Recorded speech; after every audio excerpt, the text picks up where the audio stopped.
మిగిలిపోవాలి ఒక్కొక్కడికి అట్ట చెప్పే కేసు పెట్టించి అది కేసు అది మామూలు అనుకున్నా ఇది కొట్టండి రా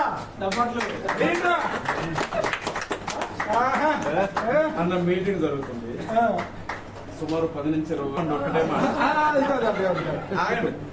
24 గంటలు టీవీపై మూర్తి ఓచుకోకపోతారంట అదృష్టం ఏంటో తెలుసా? అన్న మీద ఒక కేసు, నా మీద ఒక కేసు రాజమండ్రిలో. అంటే నేను అన్నది ఏంటంటే మా బైబిల్ అది మాకు నేర్పించలేదు, అది చూపించలేదు, మేము చట్టాలను గౌరవిస్తున్నాం. అందుకే పూర్తిగా కేసేసా తిన్నా బంగారం పెట్టు. ఇది అమ్మాయి ఎక్కడ ఉంది? బంగారం యుద్ధము యెహోవాదే, యుద్ధము యెహోవాదే, యుద్ధము యెహోవాదే, యుద్ధము యెహోవాదే.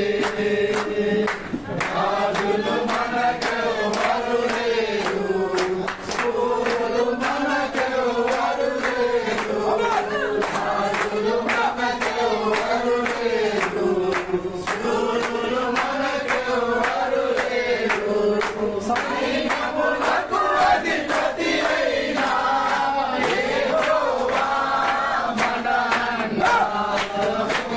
యెహోవాదే, యుద్ధము యెహోవాదే, యుద్ధము యెహోవాదే.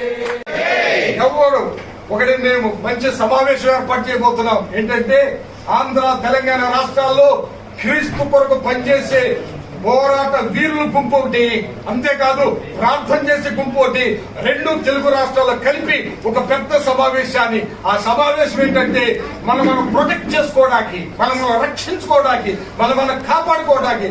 దయచేసి ఎవరికి భయపడవసరం లేదు. ఆనాడు పౌలు శీలను జైల్లో వేసినప్పుడే పౌలు శీలను లెక్క చేయలేదు. ఆఫ్టర్ ఆల్ ఈ జైలు ఒక లెక్క. అప్పట్లో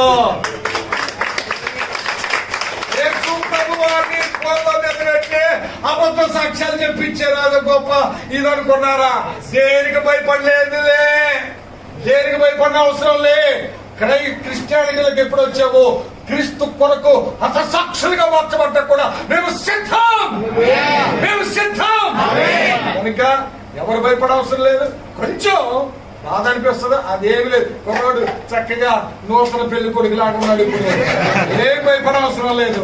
కనుక రానున్న రోజుల్లో ఇంకా గొప్ప పని చేయాలని అజయ పక్షాన దేవుడు బహుబలంగా వాడుకోవాలని మనస్ఫూర్తిగా కోరుకుంటూ చిన్న ప్రార్థన చేద్దాం.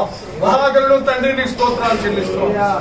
కనికరం చూపించండి, నీ అద్భుతమైన స్థానం తోడుగా ఉంచండి, ఈ కార్యం జరిగించండి. ఓ ప్రభా నీ స్తోత్రాలు. శరీరము కెరేబుల్ని నీ బిడ్డ చుట్టూ వచ్చండి తండ్రి. మా ఆలోచన, మా ఉద్దేశము ఒకే ఒకటి ప్రభా, మమ్మల్ని మేము ప్రొటెక్ట్ చేసుకుంటున్నాం.